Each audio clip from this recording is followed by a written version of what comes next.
Кейде жаныңды түсінер адамды таппай, жер бетінде жападан жалғыз қалғандай күй кешесің. Неге біреудің бағы жанып, енді біреуге жылап жүру ғана жазылған деп қынжыласың. Бірақ тағдырға өзінің бақытты болуға лайықты жан екеніңді қалай дәлелдейсің? Қалай өмірдегі қиындықтарды жеңіп, қуанышқа бөленуге болады? Ол мүмкін нәрсе емес пе? Өйткені кез келген адамның бақытты болуға хақысы бар. Тек оған апарар жол әркімде әртүрлі.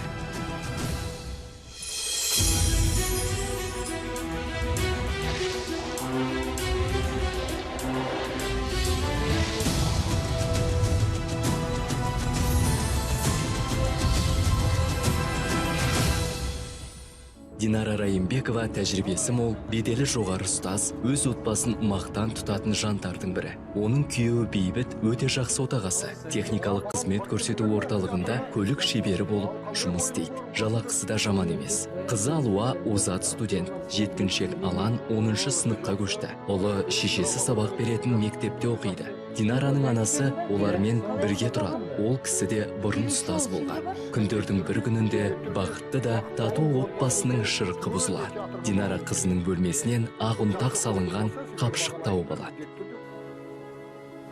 Сен мені тыңдашы. Алло, қазір мен сөздіктен қарайын. Дегенмен жаңа редакция ғой. Қазір 1 минут.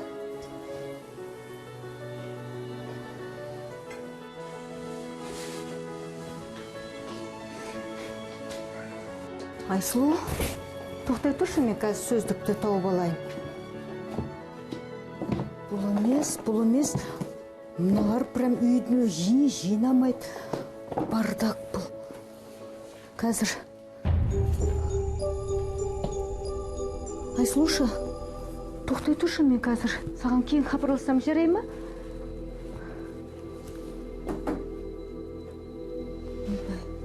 Мынау немене? Не деген сұмдық? Ашып қарасам, онда ақ ұнтақ. Өз көзіме өзім сенбедім. Есірткі менің үйімде, ол қайдан? Басыма не бір жаман ой келді. Сонда шынымен менің Алуам ба? Озат студент, нашақор болғаны ма? Қалай ғана дәті барды? Оған берген кім? Сол бір жағдайда оны білу үшін маман болудың қажет жоқ. Сол бір сәтте Алуашым үшін, отбасым үшін төбе шашым тік тұрды. Қапшықтың Алуаныкі екенінде күмән болмады. Себебі Динара мен бір бөлмеде тұратын әжесі ауылдағы туыстарына қонаққа кеткен болатын. Алуа 3 күн бойы бөлмесінде жалғыз. Динара, егер Алуаның нашақор екені анықталса, оның салдары қандай болатынын көз алдына елестетті. Қызымды құтқару керек деп шешті.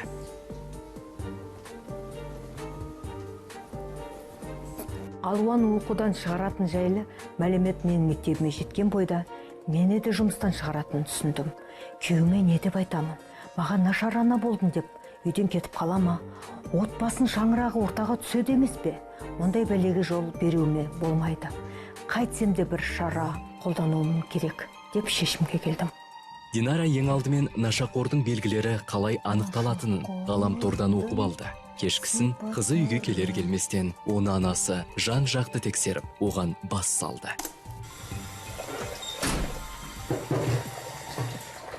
Алуаша. Я, апа. Сен ба? Я, апа. Келі отыр. Бірдеңе болды ма? Мен сенімен сөйлескім кеп отыр. Мына есірткі біздің үйден қайдан табылды? Білмеймін. Соған жауап бер. Менікі емес. Ал кімдікі? Мен бұны сенің бөлмеңнен, кітаптардың арасынан, сенің кітаптардың арасынан тауып отырым.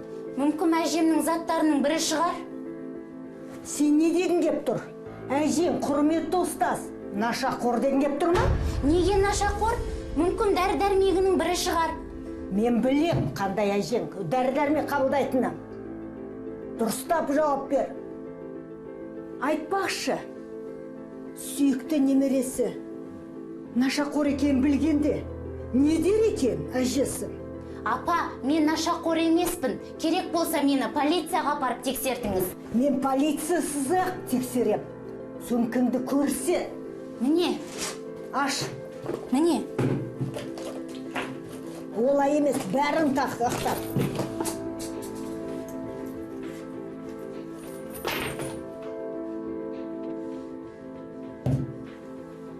Мен өзімді білгелі бері, анамның менің заттарымды ақтарғаны бірінші рет.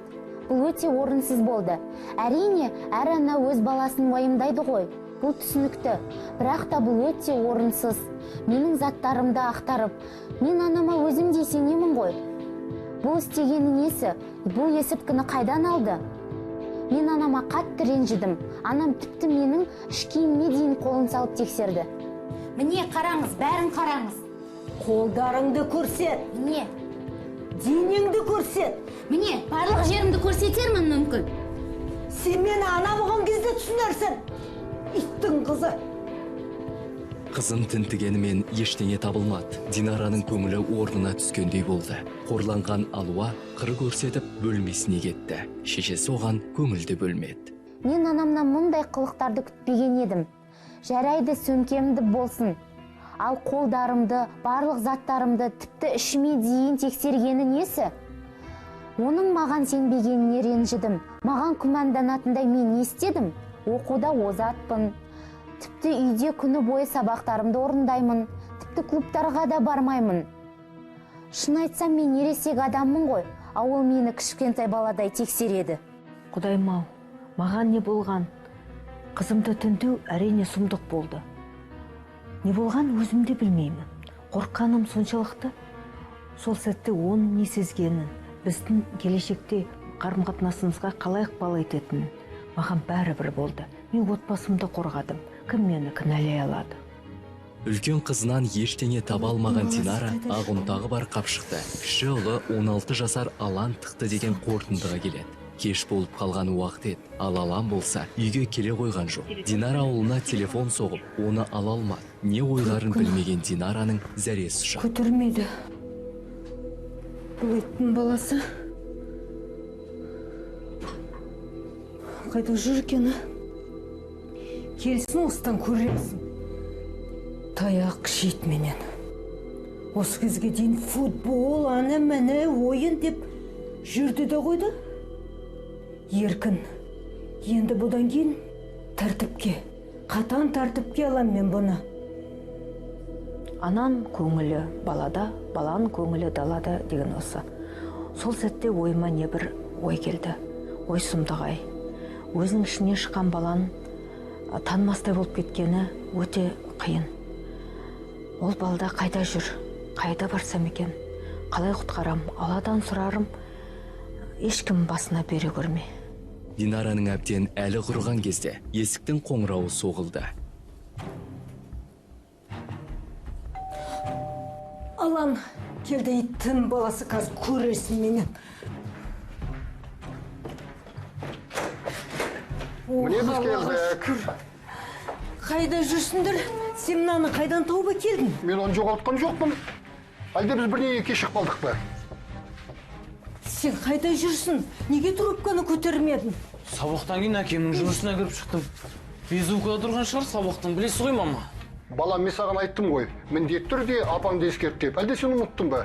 Ескерттім емес пе, мама? Ескерттім, таңертең сабаққа бара жатқан кезде сабақтан кейін әкемнің жұмысына кіріп шығамын деп. Ой, сонда да ұмытып та кетіппін ғой, бірақ сен ең болмаса трубканы көтермедің ба? Енді осыған бола дау шығармай қояйық, мама. Әттең екеуің өзімшіл болып жатсыңдар. Қойшы, Динара. Тыңдамайсыңдар, телефонды алмайсыңдар. Қарнымыз ашып келді.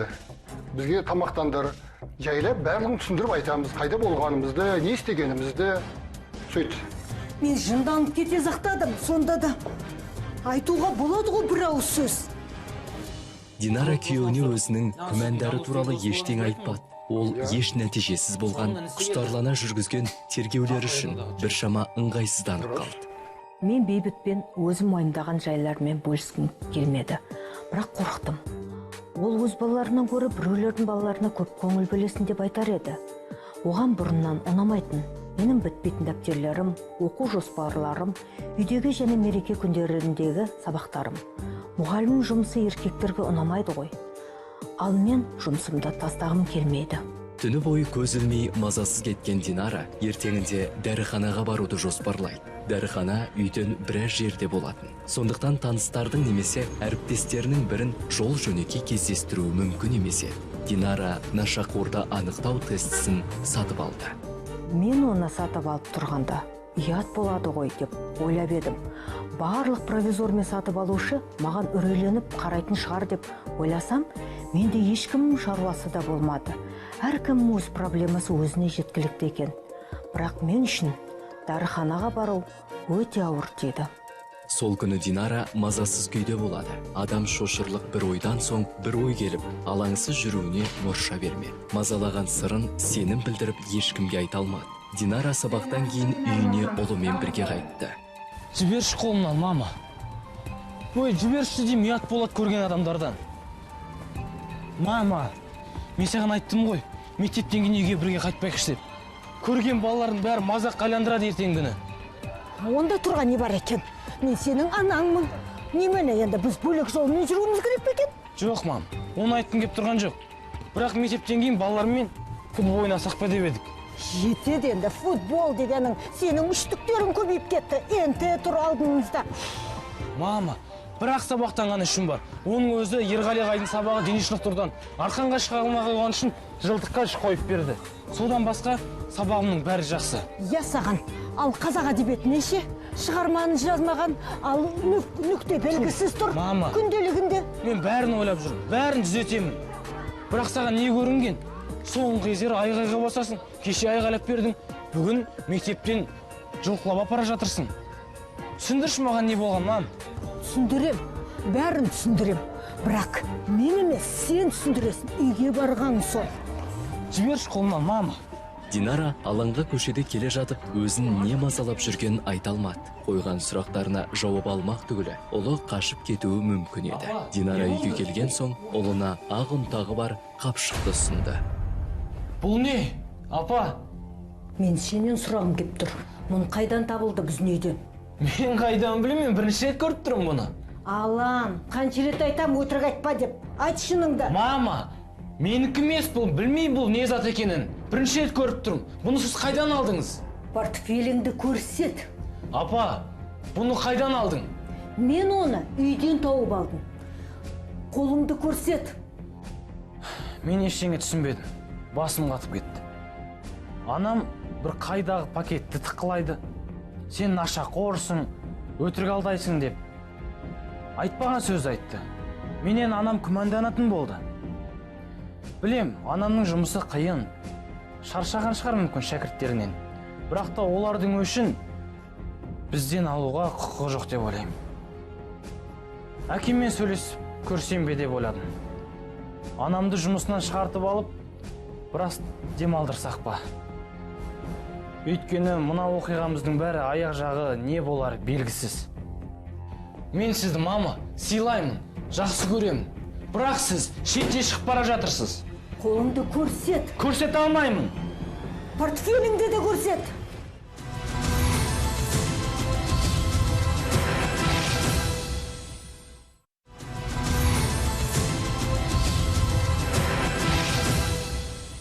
Динара Райымбекова тәжірибесі мол және беделі жоғары ұстаз. Өз отбасын шынымен мақтан тұтатын. Оның күйеуі Бейбіт өте жақсы отағасы. Техникалық қызмет көрсету орталығында көлік шебері болып жұмыс істейді. Жалақысы да жаман емес. Қызы Алуа студент, үздік оқиды десе де болады.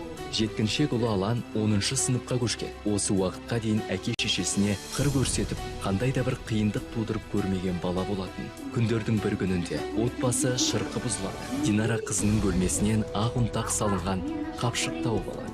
Сұрағаннан ештеңе шықпады. Алуа бәрінен бас тартты. Ақ ұнтақ салынған қапшықты үйге ұлы Алан әкелді деп күдіктене бастайды. Алан мектеп сөмкесін көрсетуден үзілді кесілді бас тартқан кезде күмәні күшейе түсті. Яғни сенің жасыратының бар ғой? Жоқ, бірақ мені тінтуге болмайды. Солай екен ғой. Бұдан кейін сен еш жерге шықпайсың. Мама, мектеп арасындағы матчы Ештеңе қылмайды. Сенсіз де бірдеңені қылады. Ескерттім ғой сізге таңертеңгісін. Отқан команданы сыныбымен бірге астанаға экскурсияға жібереді. Айтқаным жоқ. Я болмаса сен қолдарыңды көрсетесің.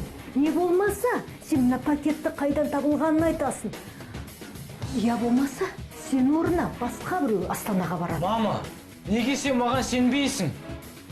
Апа, бұл не деген террор жүргізіп жатырсыз? Кеше мені жылаттыңыз, бүгін алаңға бас салдыңыз. Ал сен аузыңды жап. Қарайшы, мұны қорғаушысын. Динара тест нұсқаулығын жұмыста отырып мұқият оқып алған. Балаларының көзінше шу шығарып, сенімсіздік көрсетіп тұру оғанда оңайға тимеді. Бірақ балалар үшін уайымы сезген ұяттан басым болып түсті. Минуттық масқара ұзақ уақытқа созылатын толғаныс пен азапқа қарағанда жақсы ғой деген ойда болды. Аш та қара. Маған қиын емес.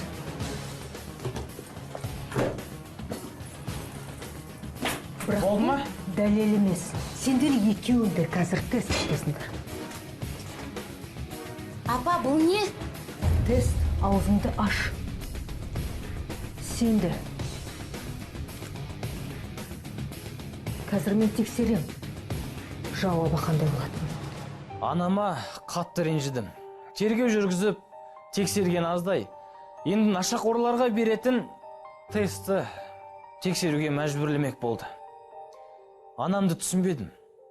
Көше кезіп жүрген нашақорға ұқсадым ба? Басым қатып кетті. Бұл жайымызда ел білетін болса білмеймін. Жанұямыздың ұятқа қалған жері осы деп білем. Сенімсіздік арамызда. Мен үшін бұдан асқан қорлық жоқ. Балаларыңызға осылай сөйлеу дұрыс па? Мен Аланның апама қатты ашулы екенін көрдім. Мен тез қайтамын. Бірақ Алан жігіт қой, әрі оның жігіттік намысына тиюге болмайды. Ал апам ше, ол балалар үшін қатты уайымдайды. Бір шетінен бізді бұлай қатты ашықтан ашық қорлауға болмайды ғой. Әрі ол жағдайды жайдан жай түсіндіруге болар еді. Тест нәтижесі теріс болып шықты. Мұндай жағдайға кез келген ана қуанар еді. Бірақ Динара сасқалақтап қалды. Қанша жүйкесін тоздырып күш жұмсады. Сонда бәрі зая кеткені ме? Егер бұған балалардың қатысы болмаса, сонда бұл есірткі кімдікі болғаны? Оның үйінде қайдан пайда болды? Динара орынсыз күмәнданғанына күйінді, ал балалар өз бөлмелерінде отырды. Олар шешелерімен бірінші рет шындап ренжісіп қалған еді. Балаларына қатысты істеген ісі де келеңсіз болып шықты. Динараның бүкіл өмірі көз алдында бұзыла бастады. Тіпті не амал қолданарын да білмеді. Сәлем жаным. Неге кешіктің? Осы сен күннен күнге кешігуді шығардың ғой? Динара, қазір жұмыс көп. Машина да көп. Түнде қалуға тура келеді. Бұрында сен клиенттеріңді кезекке қоюшы. Ой, бұрынғы заман басқа. Қазір қожайын әрбір клиентті жібергісі келмейді. Оның шаруасын бітіріп беруді талап етеді. Бірақ сен темір емессің ғой. Шаршадым деп арыз жазып сонда жұмыстан кетуім керек па? Бізге ақша керек жоқ па? Ой, әрине керек бізге ақша, бірақ сен қарашы өзің түріңе. Көзің анық, көздерің қып-қызыл. Динара, қойшы жарайды енді. Дәрі берші маған. Тамағым кеуіп кетті. Су бар ма? Су берші. Ту, сен соңғы кезде күнде ана жерім ауырды, мына жерім ауырды деп көздеріңді қып-қызыл түшкіріп те жатсың. Мүмкін докторға көрінерсің. Ой, сен де айтады екенсің. Бұл шаршағандық. Қазір шай ішкеннен кейін басым жазылады. Стресс деген мода болды ғой қазір заманда. Стресс шығар бұл енді. Оны да жүр, шайынды берші. Жүрші. Күйеуінің келуі, оның науқастанып қалуы Динараның күмәнін күшейте түсті. Оның сырқатының барлық белгісі ғаламтордан оқыған сипаттауларға сәйкес келеді. Енді Бейбіт те оның күдікті адамдарының қатарына қосылды. Мен Бейбіттен оны күтпеген едім. Бірақ нақты дәлел бар. Бас ауруы, көздерінің қызыл болуы, түшкіруі, аш қасқырдай болу, шөлдеу. Ол бірден 2 кесе су ішті. Ал сонан соң кешкі астан соң 2 пиала шай ішті. Барлық белгі есірткі қолданатын көрсетті. бірақ оны қалай білуге болады? Егер оған тәуелді болса, онда ол өз еркімен мойындамайды. Динара одан сайын түнере түсті. Ол күйеуін есірткі қолданатын, қолданбайтынын анықтайтын тестіден өтуге алдап көндірмекші болды. Не істеп жатырсың? Не болып қалды? Ештеңе де болған жоқ. Бұл жай ғана тест. Қайдағы тест? Жынданғансың ба? Мен кеше поликлиникамен хабарластым. Оларда скрининг жасап жатыр екен. Сен тек қана тестті мына сызықшан жалғасам болды. Қалған бәрін өзім апарып беремін. Динара, мен жоғары білімім жоқ болса да ақымақ адам емеспін. Жүнті сұтат түсіндіріп айтшы, не болды? Сені ешкім ақымақ деп тұрған жоқ қой. Мен бәрін... Онда не болды? 2 күн болды, өзіңде мазан кетті, балалардың мазасын алдың, менің де мазалаудасың. Ештеңе де болған жоқ, бәрі де дұрыс. Сен наркоман болғалы бері мен осыны жасайын деп. Не айтып тұрсың? Қайдағы наркоман? Сен өзің айттың ғой, дәмін таттым деп. Ой Алла, осыдан 20 жыл бұрын болған оқиғаны қайтадан қозғап тұрсың ба? Түсінбедім. Ал сен мынаны не деп айтасың? Мынаны мен үйден тауып алдым. Не деген жаман нәрсе? Бұл не? Бұны мен сенен сұрауым керек. А сен қайдан тауып алдың? Алуашан бөлмесінен. Мүмкін емес. Біздің Алуашаның ба? А сен онымен сөйлестің ба?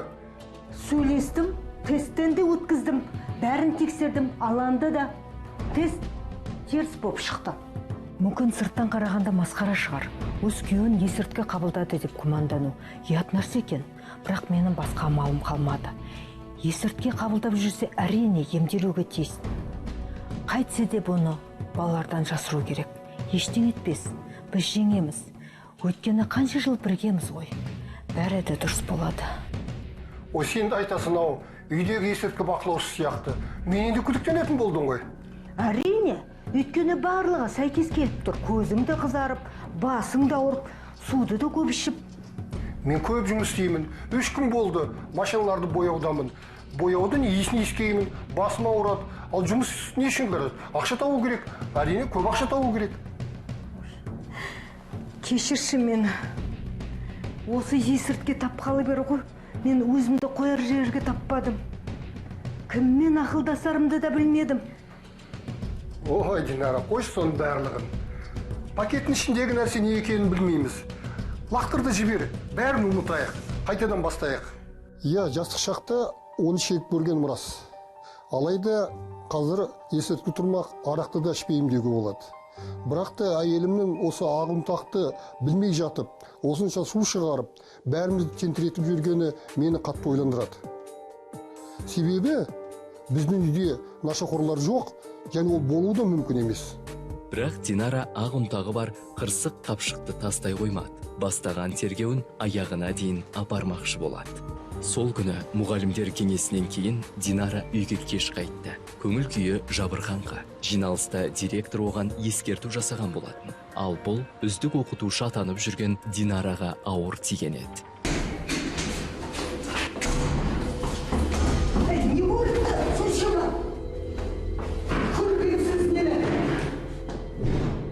Апа, ерте келіпсіз ғой. Ана кербес, саған келді ме?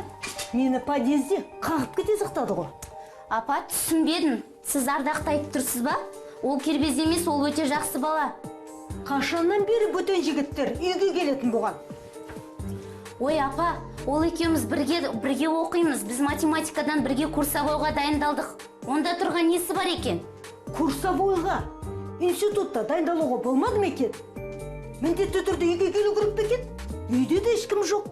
Бұған дейін біздің отбасымызда ешқандай ұрыс керіс болмаған. Анам қатты өзгеріп кетті. Енді кіммен танысып, кіммен дос болуды анаммен ақылдасамын ба? Сұмдық. Қатты жыным келді. О, сәлем апа. Кеш кепсің ғой. Ой, тағы бір қорғаушы табылды. Сендері қашаннан бері бір-бірін қорғаштайтын болғансың. Болмайтын затқа ұрсудың қажеті жоқ. Келді, есесіне маған физикадан көмектесті. Мұны тұрған несі бар? Екі бірден анау Маратың да маған ұнамайды. Марат туралы сөз қозғаушы болмаңды. Ол менің досым. Оның қатысы қанша бұл жерде? Бүгін мұғалімдердің жиналысы болған. Сол жиналыста Марат жайында айтты. Ол темекі шегеді екен, арақ ішеді екен, оны учетке алып отыр. Білмеймін. Сендер мұғалімдер жиналысынан не айтқандарыңды? Бірақ Марат Қырықбаев өте тәрбиелі бала. Ол менімен бірге спорт залға қатысады. Бірге тренажерға барамыз. Ол менің бауырым, досым, біле білсең. Ақшаны қайдан алдыңдар залға? Ақшаны әкемнен алдым. Сенбесең әкемнен сұра. Осы үшін бәріміз домашний арестке саласың ба?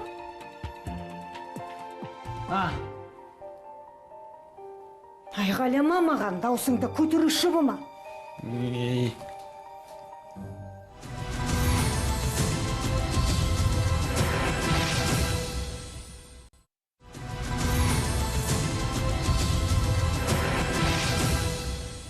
Динара Райымбекова өз отбасын мақтан тұтатын шешелердің бірі. Оның күйеуі Бейбіт көлік жөндейтін орталықта ұста болып істейді. Жалақысы да жаман емес, үлгілі отағасы да болып келеді. Қызы Алуа сабағын жақсы оқитын үздік студент. Жеткіншек ұлы Алан ақылды, әрі тәрбиелі бала. Олармен Динараның анасы зейнеткер әжелері бірге тұрады. Күндердің бір күнінде жанұяның шырқы бұзылды. Динара ағынтақ салынған қапшық тауып алды. Ең алдымен күмәнданғаны балалары, сосын күйеуі болған еді. Олардың заттарын тіміскілеу де, алдап сулап, тест тапсыртуы да Динараның күдік туғызған ойын дәлелдемеді. Үйге есірткінің қайдан келгені әлі жұмбақ болып қала берді. Үйдегі тыныштық бұзылды, жағдай өрши түсті. Болды, бұл шеттен шыққандық. Мен отбасымызды берік, бір-бірімізге сыйлы деп ойлаушы едім. Бірақ қателесіп, бәрі теріске айналды. Бәрінен шаршадым. Тіпті анамның түрін көргім келмей кетті. Үйге қайтқым келмейді тұрады. Осындай жағдай сіздің үйіңізде болса, не істер едіңіз? Менің ойыма бір ой келді. Бір арамдық істегім келіп кетті. Әрине есірткі емес. Бірақ анамның күмәндарының бәрін іске асыратындай. Әйтпесе, бостан босқа таяқ жеу, күніге ұрыс керіс шаршатты мен. Өкінішті екен. Бұл қылығымызды сырттағылар еститін болса, жанұямыздың ұятқа қалған жері осы деп ойлаймын. Отбасындағы жанжал күшейе түсті. Балалар шешесіне ашық қарсылық білдірді. Шешелері өзінің дұрыс істемегенін түсінетін, бірақ қайтерін білмеген еді. Балалары өзінің беделі, отбасы туралы үрей туғызар ой Динараның мазасын алды. Тіпті титығына жетті.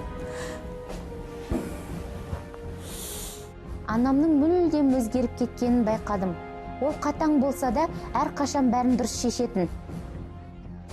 Ал Алан екеумізді қорлағаны ше, сұмдығай. Әкем болса, бұл іске араласқысы да келмейді. Жұмыстан шаршап келеді. Шіркін-ай, әжем болғанда ғой, бәрі де басқаша болар еді. Анамды да тынышталтырар еді. Бірақ та осы бір пакеттің кесірінен сол бір пакет қайдан пайда болды? Анамның сол пакетпен басы мүлдем қатып кетті. Менің өзім дұрыс істемегенімді түсінемін. Балаларға олай қарауға болмайды. Олар мұндайға лайықты емес, бірақ түрлі ойдан өзімді қоярға жер таппадым. Жүйкем тозып кетті. Мұғалімдер кеңесінде де жеткіншектер қылмысын өсуі, соларға төнген қауіп-қатер, оның алдын алу жөнінде тағы да айтылды. Мына пакетте шаршатып бітті. Құрғырды қайдан ғана таптым. Келесі күні Динараны қызына сабақ жағынан көмектесуге келген жігіт туралы ой маза бермей қояды. Егер әлгі жігіт біздікіне бірінші рет келмесеше, ол қызыма сабақ жағынан көмектеспей, басқа нәрсе істеп жүрсеше, деген күдіктен Динара жарылып кете жаздады.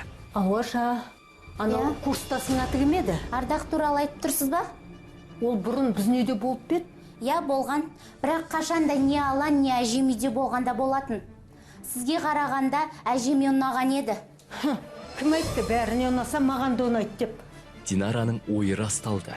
Оның ешқандай күмәні қалмады. Егер Ардақ үйлеріне бірнеше рет келген болса, есірткіні сол тастады деген сөз. Динараның ашудан көзі қарауытып кетті. Ардақтың ата-анасына өзінің күмәндары жайлы айтуды жөн көрді. Қызы жуынып жатқан кезде Динара одан Ардақтың үй телефоны нөмірін тауып алды.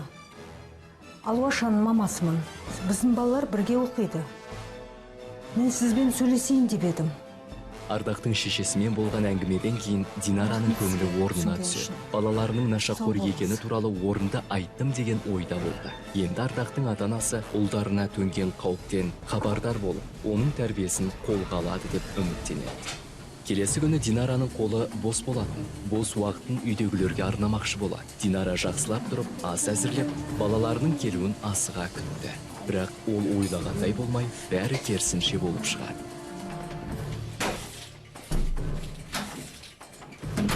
О, Алуаша, ерте келгенің қандай жақсы болды.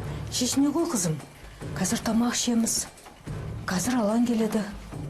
Мен сендердің жақсы көретін тамақтарын жасап қойдым. Жоқ апа, рахмет, менің тамақ ішкім келмейді. Тоқташы. Алуаша, ренжімеші, татуласайықшы. Жоқ апа, кешіріңіз, бұл істегеніңіз сіздің миға қонбайтын нәрсе. Не деп тұрсың?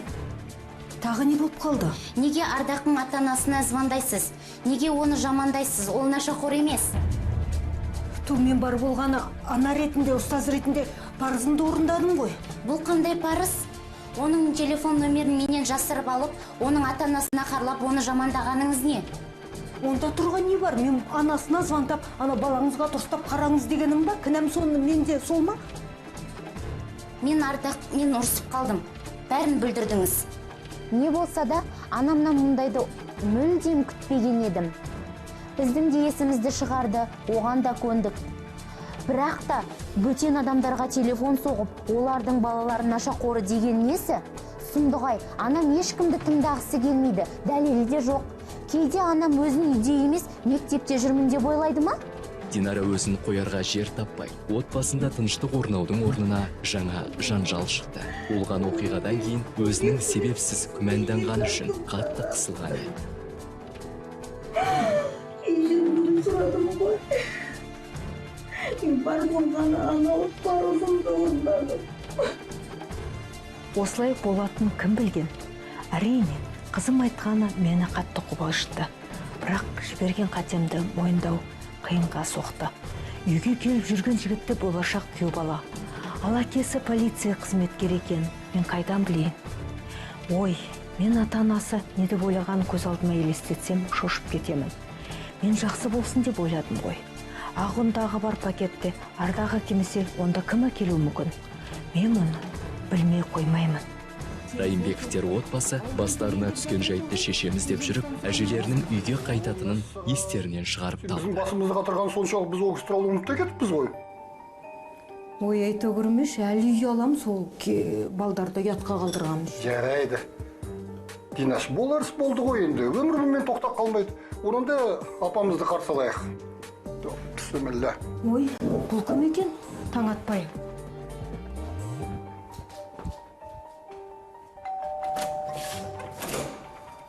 Сәлеметсіз бе?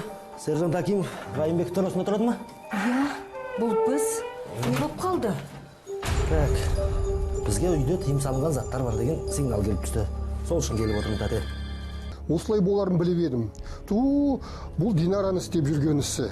Енді полиция қызметкерлері тінту, тергеу жұмыстарын жүргізеді. Әлде бұл полицияда істейтін Ардақтың әкесінің ісі ме екен? Ол бізге ашуланып, бізден кек алуды ойлауы да мүмкін. Ой, білмеймін. Басым қатты. Не істерін білмей ойланып отырмын. Сәлеметсіз бе, полиция мырза? Ассалаумағалейкум. Я не болып қалды? Сержант Акимов, аға, мұнда үйге тыйым салынған заттар бар деген сигнал келіп түсті. Содан кейін келіп тұрмын мен. Жүріңіз, отырыңызшы, сөйлесейік. Жүріңіз.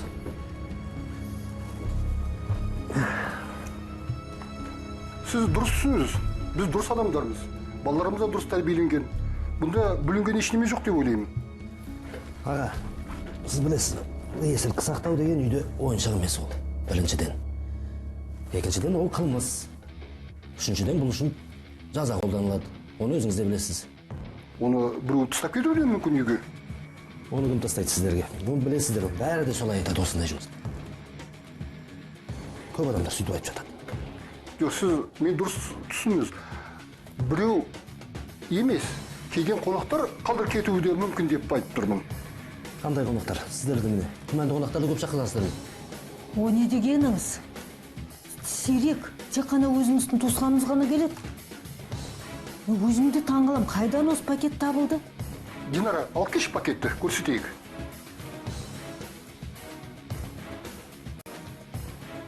Кәне, мұнда салыңыз.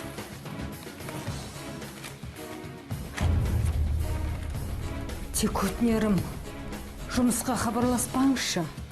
Жұмыстағылар естісе масқара не болады? Жарайды, уайымдамаңыз. Әзірше жұмысқа хабарласпаймыз. Менің қолымда тек мына күдікті затты тәлкілеп, оны зертханалық тексеруге өткізуге ғана бұйрық бар. Ол бұйрықты кім берді? Оның бұйрықты біздің полковник Садуақасов берді. Кім? Ол Ардақтың папасы ғой. Солай. Масқара. Ендігі күніміз не болады?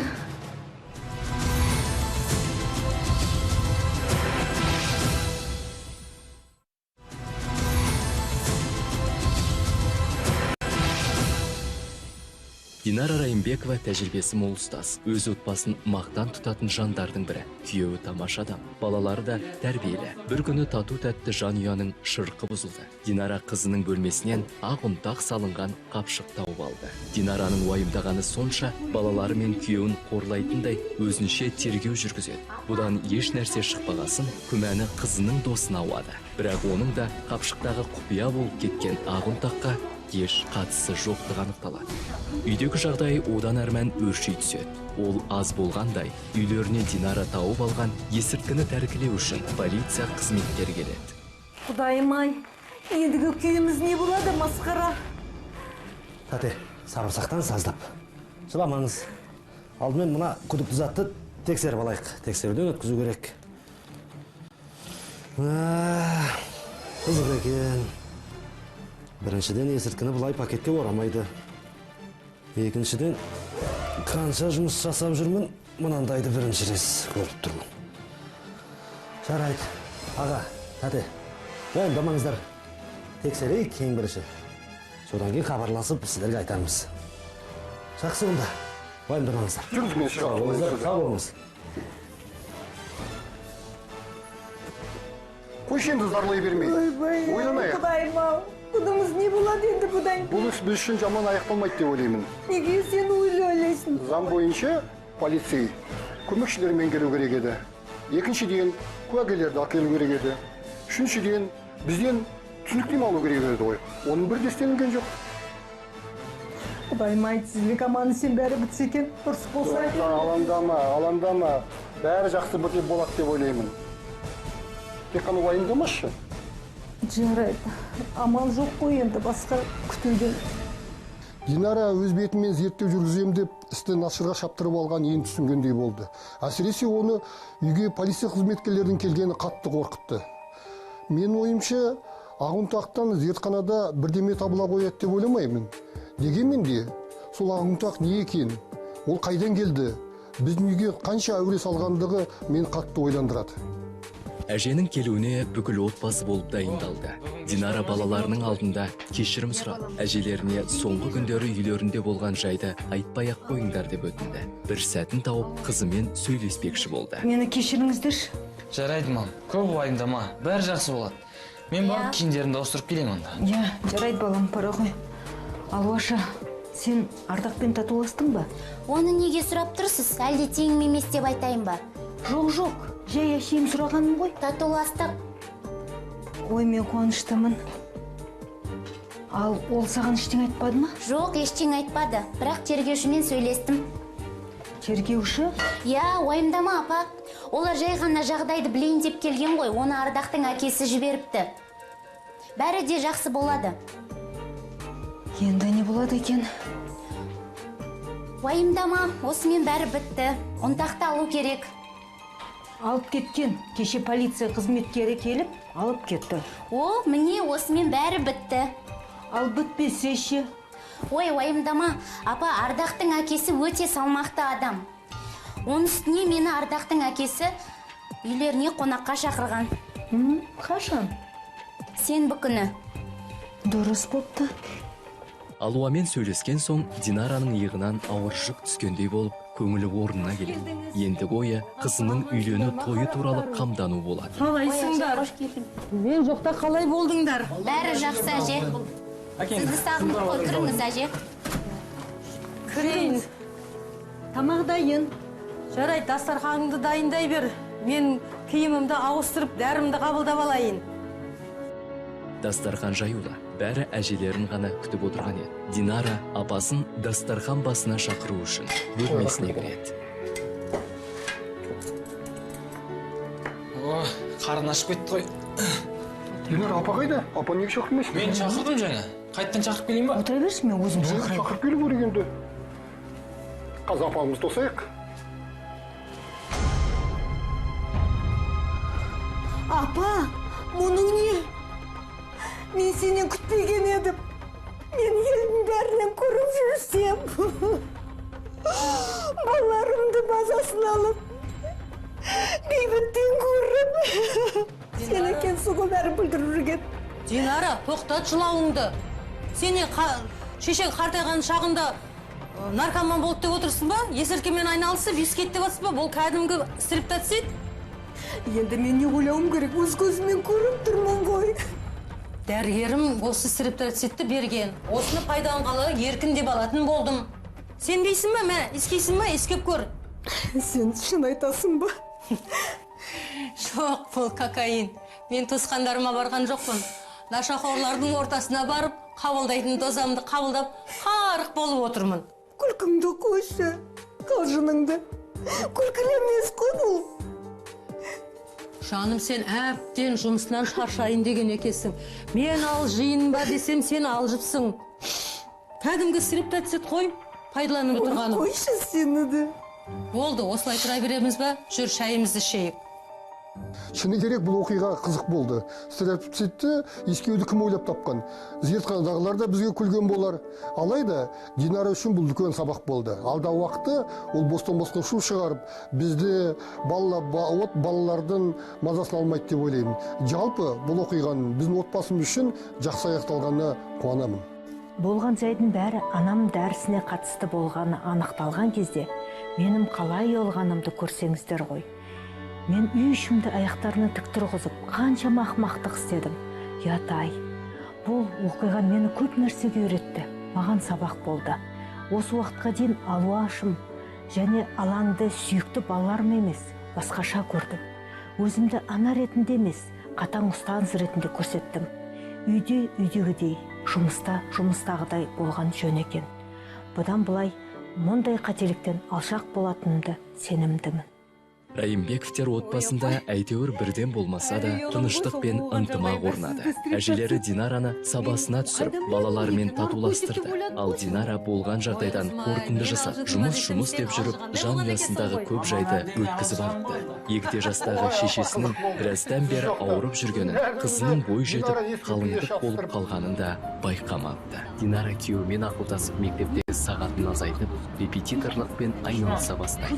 Енді оның отбасымен бірге болатын бос уақыты да жеткілікті болды. Жақын адамдарыңмен жақсы болу үшін оларға сеніммен қарау керектігін түсінген болатын.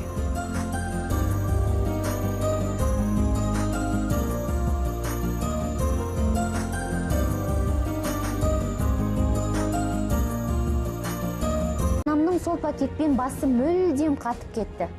Менің өзім дұрыс істемегенімді түсінемін. Балаларға олай қарауға болмайды. Олар мұндайға лайықты емес, бірақ түрлі ойдан өзімді қоярға жер таппадым. Жүйкем тозып кетті. Мұғалімдер кеңесінде де жеткіншектер қылмысын өсуі, соларға төнген қауіп-қатер, оның алдын алу жөнінде тағы да айтылды. Мына пакетте шаршатып бітті. Құрғырды қайдан ғана таптым. Келесі күні Динараны қызына сабақ жағынан көмектесуге келген жігіт туралы ой маза бермей қояды. Егер әлгі жігіт біздікіне бірінші рет келмесеше, ол қызыма сабақ жағынан көмектеспей, басқа нәрсе істеп жүрсеше, деген күдіктен Динара жарылып кете жаздады. Ауаша, анау курстасың аты кім еді? Ардақ туралы айтып тұрсыз ба? Ол бұрын біздің үйде болып бет? Я, болған. Бірақ қашанда не алан, не әжем үйде болғанда болатын. Сізге қарағанда әжеме ұнаған еді. Кім айтты бәріне ұнаса маған да ұнайды деп? Динараның ойы расталды. Оның ешқандай күмәні қалмады. Егер Ардақ үйлеріне бірнеше рет келген болса, есірткіні сол тастады деген сөз. Динараның ашудан көзі қарауытып кетті. Ардақтың ата-анасына өзінің күмәндары жайлы айтуды жөн көрді. Қызы жуынып жатқан кезде Динара одан Ардақтың үй телефоны нөмірін тауып алды. Алуашаның мамасымын. Біздің балалар бірге оқиды. Мен сізбен сөйлесейін деп едім. Ардақтың шешесімен болған әңгімеден кейін Динараның көңілі орнына түседі. Балаларының нашақор екені туралы орынды айттым деген ойда болды. Енді Ардақтың ата-анасы ұлдарына төнген қауіптен хабардар болып, оның тәрбиесін қолға алады деп үміттенеді. Келесі күні Динараның қолы бос болады. Бос уақытын үйдегілерге арнамақшы болады. Динара жақсылап тұрып, ас әзірлеп, балаларының келуін асыға күтті. Бірақ ол ойлағандай болмай, бәрі керісінше болып шығады.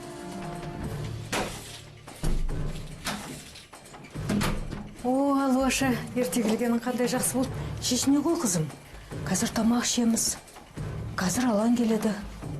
Мен сендердің жақсы көретін тамақтарын жасап қойдым. Жоқ апа, рахмет, менің тамақ ішкім келмейді. Тоқташы. Алуаша, ренжімеші, татуласайықшы. Жоқ апа, кешіріңіз, бұл істегеніңіз сіздің миға қонбайтын нәрсе. Не деп тұрсың? Тағы не болып қалды? Неге Ардақтың ата-анасына звондайсыз? Неге оны жамандайсыз? Ол нашақор емес. Мен бар болғаны ана ретінде, ұстаз ретінде парызымды орындадым ғой. Бұл қандай парыз? Оның телефон нөмерін менен жасырып алып, оның ата-анасына қарлап, оны жамандағаныңыз не? Онда тұрған не бар? Мен анасына звондап, ана балаңызға дұрыстап қараңыз дегенім ба? Кінәм соны менде сол ма? Мен ұрсып қалдым. Бәрін бүлдірдіңіз. Не болса да, анамнан мұндайды мүлдем күтпеген едім. Біздің де есімізді шығарды, оған да көндік. Бірақ та бөтен адамдарға телефон соғып, олардың балаларын нашақоры деген несі? Сұмдығай, анам ешкімді тыңдағысы келмейді, дәлелі де жоқ. Кейде анам өзін үйде емес, мектепте жүрмін деп ойлайды ма? Динара өзін қоярға жер таппай, отбасында тыныштық орнаудың орнына жаңа жанжал шықты. Болған оқиғадан кейін өзінің себепсіз күмәнданғаны үшін қатты қысылған еді. Кешірімді сұрадым ғой. Мен бар болғаны аналық парызымды орындадым. Осылай болатын кім білген? Әрине, қызым айтқаны мені қатты қобалжытты. Бірақ жіберген қатемді мойындау қиынға соқты. Үйге келіп жүрген жігітті болашақ күйеу бала. Ал әкесі полиция қызметкері екен, мен қайдан білейін? Ой, мен ата-анасы не деп ойлағанын көз алдыма елестетсем, шошып кетемін. Мен жақсы болсын деп ойладым ғой. Ағындағы бар пакетте Ардағы келмесе, онда кім әкелуі мүмкін? Мен оны білмей қоймаймын. Райымбековтер отбасы бастарына түскен жайтты шешеміз деп жүріп, әжелерінің үйге қайтатынын естерінен шығарып Біздің талды. басымызды қатырған соншалық біз ол кісі туралы ұмытып кетіппіз ғой. Ой, айта көрмеш, әлі үй алам сол балдарды ұятқа қалдырғанмыз. Жарайды. Динаш, боларыс болды ғой енді. Өміріммен тоқтап қалмайды. Онда апамызды қарсы алайық. Бісміллә. Ой, бұл кім екен? Таң атпай.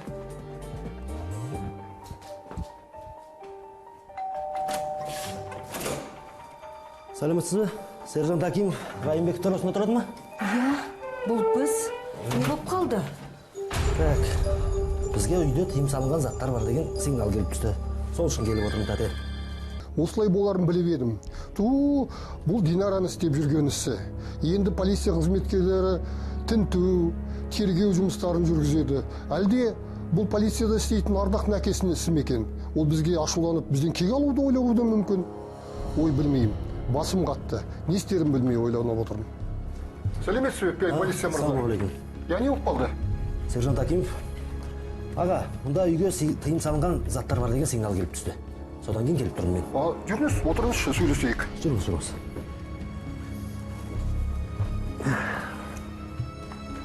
Сіз дұрыс түсініңіз. Біз дұрыс адамдармыз. Балаларымыз да дұрыс тәрбиеленген. Бұнда бүлінген ештеме жоқ деп ойлаймын. Аға, сіз білесіз, есірткі сақтау деген үйде ойыншық емес ол. Біріншіден. Екіншіден ол қылмыс. Үшіншіден бұл үшін жаза қолданылады. Оны өзіңіз де білесіз. Оны біреу тастап кетуі мүмкін үйге. Оны кім тастайды сіздерге? Бұны білесіздер, бәрі де солай айтады осындай жұмыс. Көп адамдар сөйтіп айтып жатады. Жоқ, сіз мен дұрыс түсініңіз. Біреу емес, келген қонақтар қалдыр кетуі де мүмкін деп айтып тұрмын. Қандай қонақтар? Сіздерді міне. Күмәнді қонақтарды көп шақырасыздар. О не дегеніңіз? Сирек, тек қана өзіміздің туысқанымыз ғана келеді. Өзімді таңғалам, қайдан осы пакет табылды? Динара, алып келші пакетті, көрсетейік.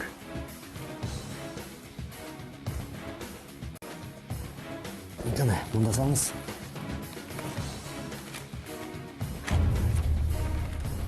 Тек өтінерім, жұмысқа хабарласпаңызшы.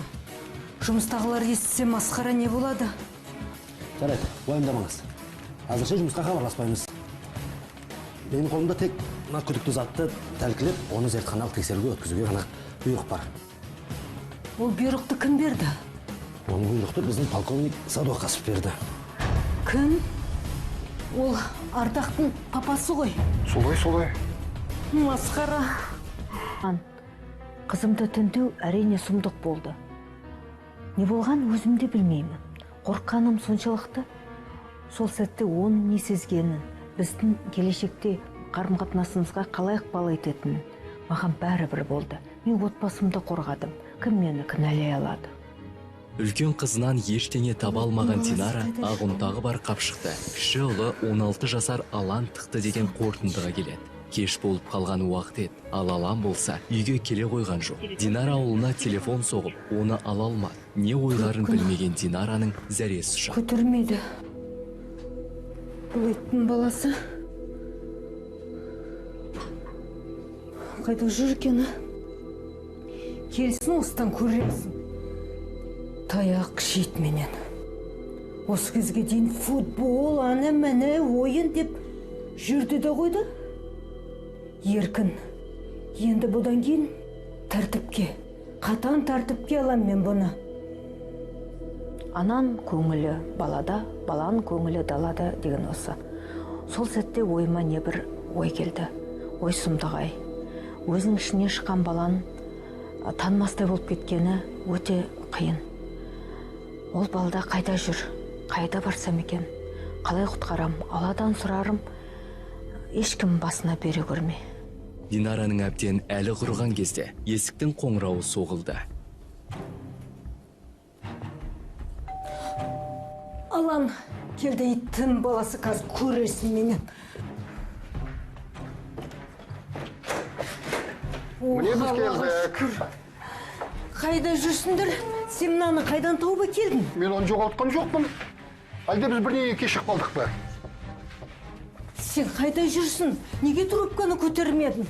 Сабақтан кейін әкемнің жұмысына кіріп шықтым. Безукада тұрған шығар сабақтан, білесіз ғой, мама? Балам, мен саған айттым ғой. Міндетті түрде апаңды ескерт деп. Әлде сен ұмыттың ба? Ескерттім емес пе, мама? Ескерттім, таңертең сабаққа бара жатқан кезде сабақтан кейін әкемнің жұмысына кіріп шығамын деп. Ой, сонда да ұмытып та кетіппін ғой, бірақ сен ең болмаса трубканы көтермедің ба? Енді осыған бола дау шығармай қояйық, мама. Әттең екеуің өзімшіл болып жатсыңдар. Қойшы, Динара. Тыңдамайсыңдар, телефонды алмайсыңдар. Қарнымыз ашып келді. Бізге тамақтандар. Жайлап барлығын түсіндіріп айтамыз, қайда болғанымызды, не істегенімізді. Сөйт. Мен жынданып кете сақтадым, сонда да айтуға болады ғой бір ауыз сөз. Динара күйеуіне өзінің күмәндары туралы ештеңе айтпады. Ол еш нәтижесіз болған, құштарлана жүргізген тергеулер үшін біршама ыңғайсызданып қалды. Мен бейбітпен өзім уайымдаған жайлармен бөліскім келмеді. Бірақ қорықтым. Ол өз балаларынан көріп, біреулердің балаларына көп көңіл бөлесін деп айтар еді. Оған бұрыннан ұнамайтын. Менің бітпейтін дәптерлерім, оқу жоспарларым, үйдегі және мереке күндеріндегі сабақтарым. Мұғалімнің жұмысы еркектерге ұнамайды ғой. Ал мен жұмысымда тастағым келмейді. Түні бойы көз ілмей мазасыз кеткен Динара ертеңінде дәріханаға баруды жоспарлайды. Дәріхана үйден біраз жерде болатын. Сондықтан таныстардың немесе әріптестерінің бірін жол жөнекей кездестіруі мүмкін емес еді. Динара нашақорда анықтау тестісін сатып алды. Мен оны сатып алып тұрғанда ұят болады ғой деп ойлап едім. Барлық провизор мен сатып алушы маған үрейленіп қарайтын шығар деп ойласам, Менде ешкімнің шаруасы да болмады. Әркім өз проблемасы өзіне жеткілікті екен. Бірақ мен үшін дәріханаға бару өте ауыр тиді. Сол күні Динара мазасыз күйде болады. Адам шошырлық бір ойдан соң бір ой келіп, алаңсыз жүруіне мұрша берме. Мазалаған сырын сенім білдіріп ешкімге айта алмады. Динара сабақтан кейін үйіне ұлымен бірге қайтты. Жіберші қолымнан, мама. Ой, жіберші дейм, ұят болады көрген адамдардан. Мама, мен саған айттым ғой, мектептен кейін үйге бірге қайтпайықшы деп. Көрген балалардың бәрі мазақ қайландырады ертең күні. Онда тұрған не бар екен? Мен сенің анаңмын. Немене енді біз бөлек жолмен жүруіміз керек пе екен? Жоқ, мам, оны айтқым кеп тұрған жоқ. Бірақ мектептен кейін балалармен футбол ойнасақ па деп едік. Жетеді енді, футбол дегенің сенің үштіктерің көбейіп кетті. Енте тұр алдыңызда. Мама, бірақ сабақтан ғана үшін бар. Оның өзі Ерғали ағайдың сабағы дене шынықтырудан арқанға шыға алмай қойған үшін жылдыққа қойып берді. Содан басқа сабағымның бәрі жақсы. Я саған, ал қазақ әдебиетінен ше? Шығарманы жазмаған, ал нүкте белгісіз тұр. Мама, күнделігінде. Мен бәрін ойлап жүрмін, бәрін түзетемін. Бірақ саған не көрінген? Соңғы кездері айғайға басасың, кеше айғайлап бердің, бүгін мектептен жұлқылап апара жатырсың. Түсіндірші маған не болған, мам? Түсіндірем, бәрін түсіндірем. Бірақ мен емес, сен түсіндіресің, үйге барған сол. Жіберші қолымнан, мама. Динара алаңға көшеде келе жатып, өзін не мазалап жүргенін айта алмады. Қойған сұрақтарына жауап алмақ түгілі, ұлы қашып кетуі мүмкін еді. Динара үйге келген соң, ұлына ақ ұнтағы бар қапшықты ұсынды. Бұл не, апа?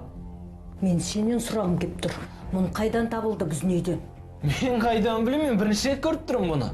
Алан, қанша рет айтам, өтірік айтпа деп. Айт шыныңды. Мама, менікі емес бұл, білмей бұл не зат екенін. Бірінші рет көріп тұрмын. Бұны сіз қайдан алдыңыз?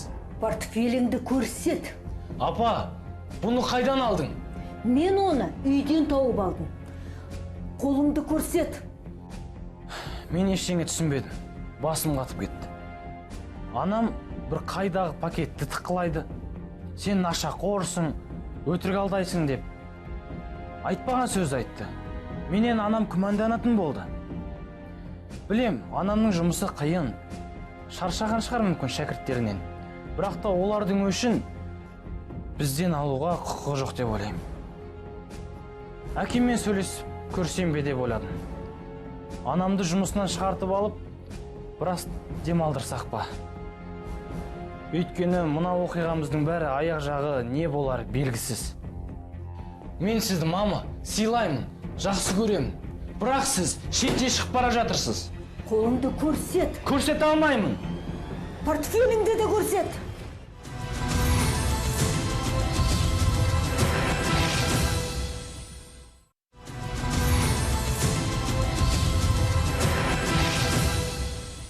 Динара Райымбекова тәжірибесі мол және беделі жоғары ұстаз. Өз отбасын шынымен мақтан тұтатын. Оның күйеуі Бейбіт өте жақсы отағасы.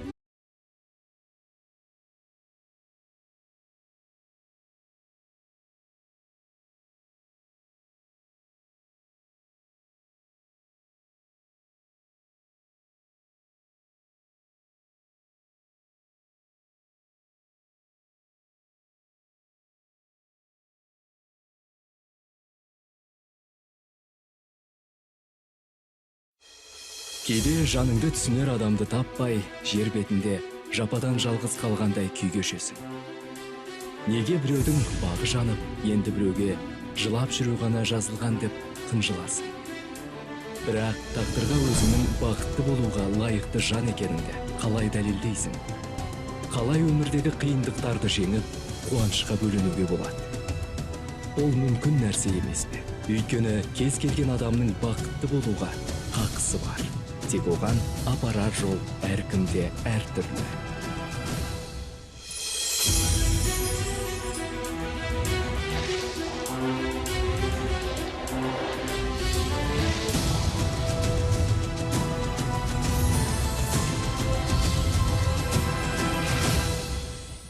Динара Райымбекова тәжірибесі мол, беделі жоғары ұстаз, өз отбасын мақтан тұтатын жандардың бірі. Оның күйеуі Бейбіт өте жақсы отағасы. Техникалық қызмет көрсету орталығында көлік шебері болып жұмыс істейді. Жалақысы да жаман емес. Қызы Алуа озат студент, жеткіншек Алан 10-шы сыныпқа көшті. Ұлы шешесі сабақ беретін мектепте оқиды. Динараның анасы олармен бірге тұрады. Ол кісі де бұрын ұстаз болған. Күндердің бір күнінде бақытты да тату отбасының шырқы бұзылады. Динара қызының бөлмесінен ақ ұнтақ салынған қапшық тауып алады.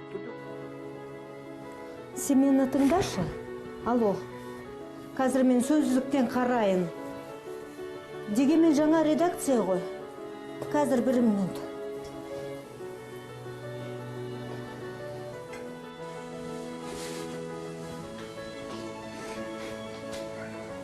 Айсұлу, тоқтай тұршы, мен қазір сөздікті тауып алайын.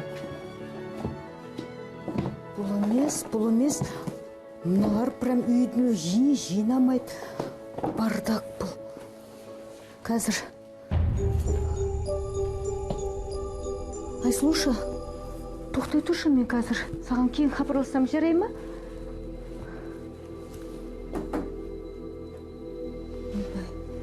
Мынау немене? Не деген сұмдық? Ашып қарасам, онда ақ ұнтақ. Өз көзіме өзім сенбедім. Есірткі менің үйімде, ол қайдан? Басыма не бір жаман ой келді. Сонда шынымен менің Алуам ба? Озат студент, нашақор болғаны ма? Қалай ғана дәті барды? Оған берген кім? Сол бір жағдайда оны білу үшін маман болудың қажет жоқ. Сол бір сәтте Алуашым үшін, отбасым үшін төбе шашым тік тұрды. Қапшықтың Алуаныкі екенінде күмән болмады. Себебі Динарамен бір бөлмеде тұратын әжесі ауылдағы туыстарына қонаққа кеткен болатын. Алуа 3 күн бойы бөлмесінде жалғыз. Динара, егер Алуаның нашақор екені анықталса, оның салдары қандай болатынын көз алдына елестетті. Қызымды құтқару керек деп шешті.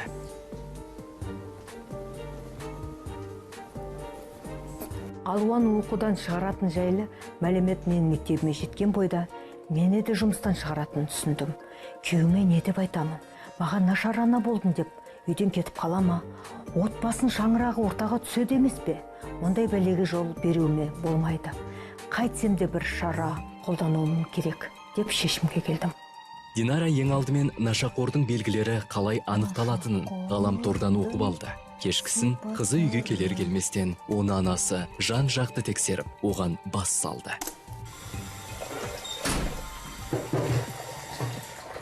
Алуаша, Я, апа? сен ба? Я, апа? Келіп отыр. Бірдеңе болды ма? Мен сенімен сөйлескім кеп отыр. Мына есірткі біздің үйден қайдан табылды? Білмеймін. Соған жауап бер. Менікі емес. Ал кімдікі? Мен бұны сенің бөлмеңнен, кітаптардың арасынан, сенің кітаптардың арасынан тауып отырмын. Мүмкін әжемнің заттарының бірі шығар. Сен не деген кеп тұр? Әжең құрметті ұстаз, нашақор деген кеп тұр ма? Неге нашақор? Мүмкін дәрі-дәрмегінің бірі шығар. Мен білем қандай әжең дәрі-дәрмек қабылдайтынын. Дұрыстап жауап бер. Айтпақшы, сүйікті немересі нашақор екенін білгенде не дер екен әжесі? Апа, мен нашақор емеспін. Керек болса мені полицияға апарып тексертіңіз. Мен полициясыз-ақ тексерем. Сөмкіңді көрсет. Міне, Аш. міне. Олай емес, бәрін тақтар.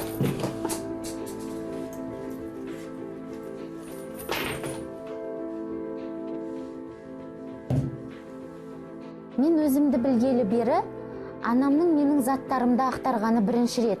Бұл өте орынсыз болды. Әрине, әр ана өз баласын уайымдайды ғой. Бұл түсінікті, бірақ та бұл өте орынсыз. Менің заттарымды ақтарып, мен анама өзім де сенемін ғой. Бұл істегені несі? Бұл есірткіні қайдан алды?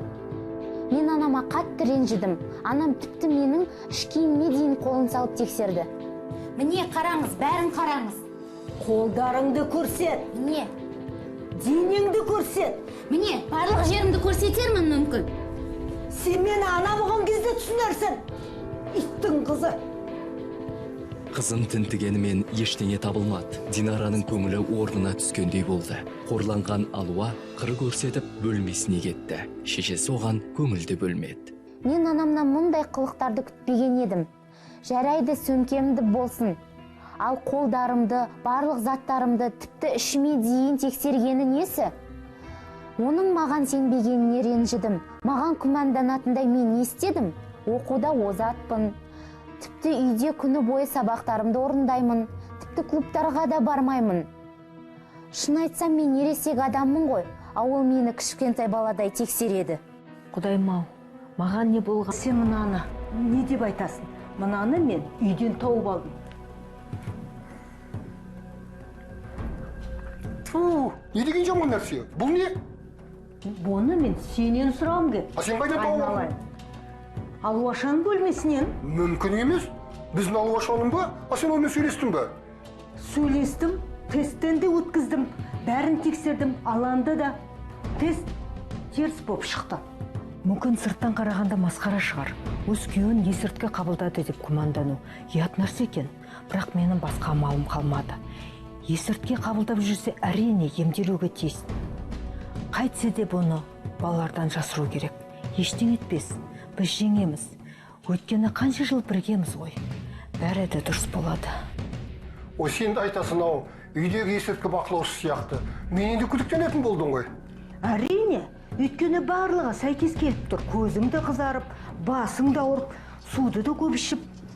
Мен көп жұмыс істеймін. 3 күн болды. Машиналарды бояудамын. Бояудың иісін иіскеймін, басым ауырады. Ал жұмыс не үшін керек? Ақша табу керек. Әрине, көп ақша табу керек. Кешірші мені. Осы есіртке тапқалы бері ғой. Мен өзімді қояр жерге таппадым. Кіммен ақылдасарымды да білмедім. Ой, Динара, қойшы соның барлығын. Пакеттің ішіндегі нәрсе не екенін білмейміз. Лақтырды жібер, бәрін ұмытайық, қайтадан бастайық. Иә, жастық шақта оны шегіп көрген рас. Алайда қазір есірткі тұрмақ, арақты да ішпеймін деуге болады. Бірақ та әйелімнің осы ағымтақты білмей жатып, осынша су шығарып, бәрімізді тентіретіп жүргені мені қатты ойландырады. Себебі біздің үйде нашақорлар жоқ, және ол болуы да мүмкін емес. Бірақ Динара ақ ұнтағы бар қырсық қапшықты тастай қоймады. Бастаған тергеуін аяғына дейін апармақшы болады. Сол күні мұғалімдер кеңесінен кейін Динара үйге кеш қайтты. Көңіл күйі жабырқаңқы. Жиналыста директор оған ескерту жасаған болатын. Ал бұл үздік оқытушы атанып жүрген Динараға ауыр тиген еді. Не болды? Соншама. Көргенсіз нені? Апа, ерте келіпсіз ғой. Ана кербес, саған келді ме? Мені подъезде қағып кете сақтады ғой. Апа, түсінбедім. Сіз ардақты айтып тұрсыз ба? Ол кербез емес, ол өте жақсы бала. Қашаннан бері бөтен жігіттер үйге келетін болған. Ой, апа, ол екеуміз бірге оқимыз. Біз математикадан бірге курсовойға дайындалдық. Онда тұрған несі бар екен? Курсовойға, институтта дайындалуға болмады ма екен? Міндетті түрде үйге келу керек пе екен? Үйде де ешкім жоқ. Бұған дейін біздің отбасымызда ешқандай ұрыс керіс болмаған. Анам қатты өзгеріп кетті. Енді кіммен танысып, кіммен дос болуды анаммен ақылдасамын ба? Сұмдық, қатты жыным келді. О, сәлем апа. Кеш кепсің ғой. Ой, тағы бір қорғаушы табылды. Сендері қашаннан бері бір-бірін қорғаштайтын болғансың. Болмайтын затқа ұрысудың қажеті жоқ. Келді, есесіне маған физикадан көмектесті. Оны тұрған несі бар? Екі бірден анау Маратың да маған ұнамайды. Марат туралы сөз қозғаушы болмаңды. Ол менің досым. Оның қатысы қанша бұл жерде? Бүгін мұғалімдердің жиналысы болған. Сол жиналыста Марат жайында айтты. Ол темекі шегеді екен, арақ ішеді екен, оны учетке алып отыр. Білмеймін. Сендер мұғалімдер жиналысынан не айтқандарыңды? Бірақ Марат Қырықбаев өте тәрбиелі бала. Ол менімен бірге спорт залға қатысады. Бірге тренажерға барамыз. Ол менің бауырым, досым, біле білсең. Ақшаны қайдан алдыңдар залға? Ақшаны әкемнен алдым. Сенбесең әкемнен сұра. Осы үшін бәріміз домашний арестке саласың ба? Айғайлама маған, даусыңды көтеруші болма.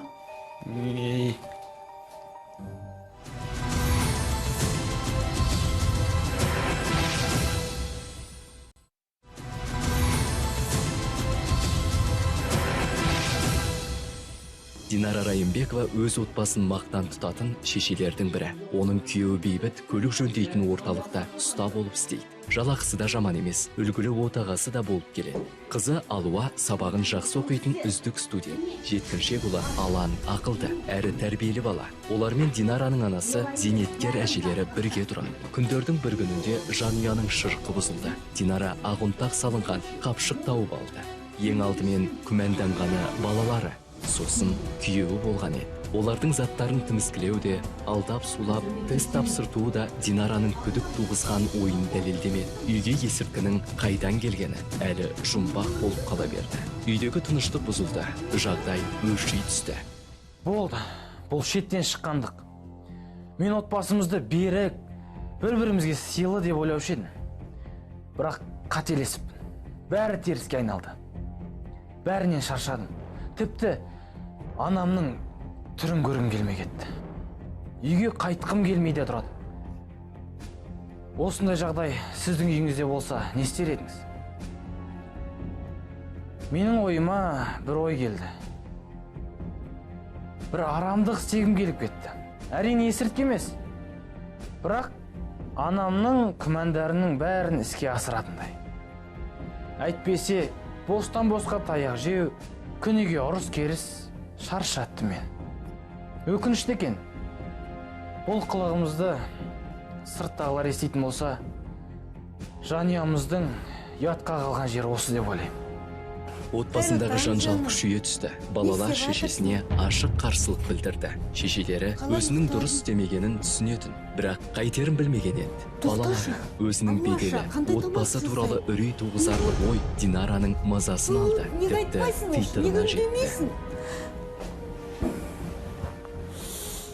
Анамның мүлдем өзгеріп кеткенін байқадым.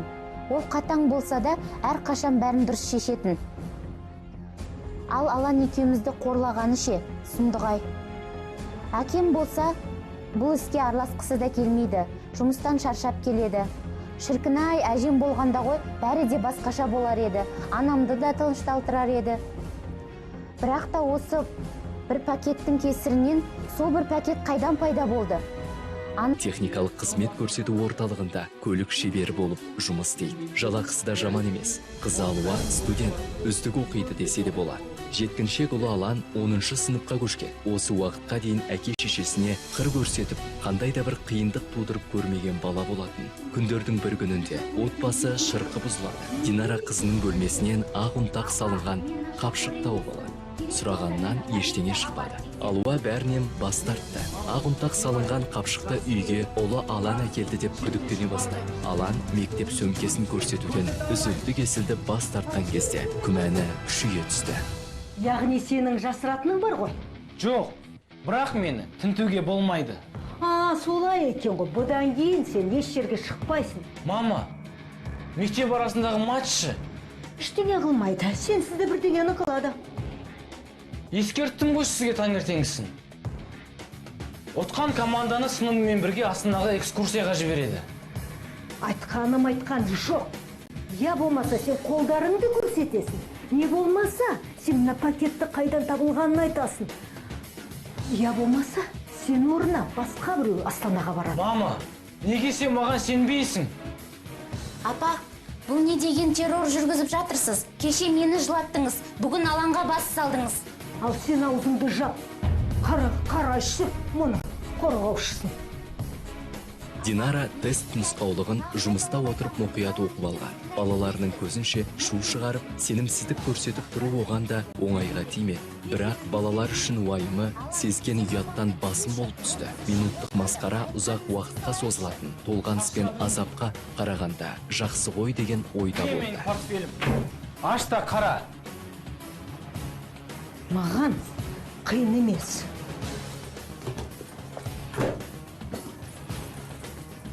Бірақ Болды ма? дәлел емес. Сендер екеуің де қазір тест өтесіңдер. Апа, бұл не? Тест, аузыңды аш. Сен де.